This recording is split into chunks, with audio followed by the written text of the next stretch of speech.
Anak na yung anak ko. Nag-ayos pa rin po kami ng papel para po sa radiation ko at saka sa CT scan.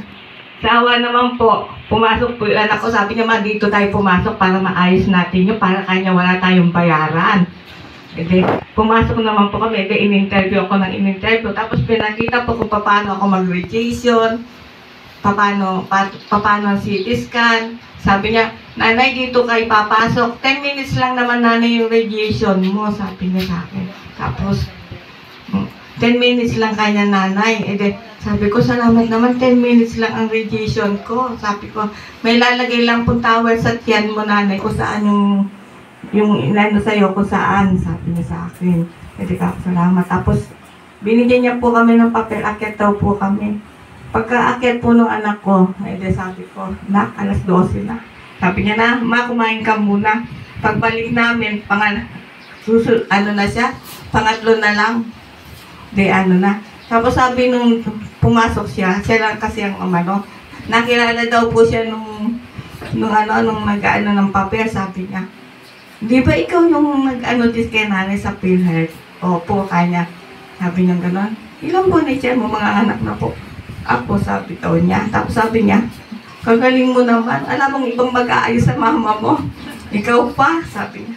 Tapos sabi daw niya, o sige kanya, maghintay kayo ng 2 weeks, wala kayong babayaran. Hintayin nyo lang yung test nyo. Di ba ba, napakagaling ng Panginoon na wala kami babayaran. Tapos sabi niya, pag nag 3 weeks na wala pa ring tawag sa inyo, i-verify nyo lang, pero wala kayo talagang babayaran sa amin. Tapos tinanong niya kung saan ba kami, kasi kung saan mas malapit, kung sa Angeles o sa Calcutta.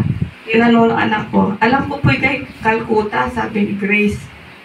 Sabi niya, kita kanya magpapahinga pa, baka mga anak ka na nilibigilo pa ko yung anak ko. Sabi niya, masasamahan mo na naman yung nanay mo.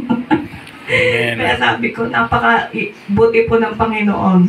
At bilhin niyo po, nakaano po doon sa ano namin 86.75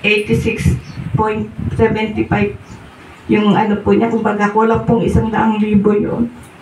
Kaya po napakainom ng Panginoon sa akin. At ngayon po, ano ko po ngayon, nag-ano na po ako, pang-anim ko na po na chemo, paglalas na po akong chemo. Napakagaling po pa, di ba, malalagpasan ko na, tutubuan na rin po ako ng buhok.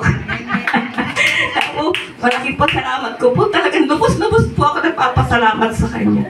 Maraming salamat po. Amen.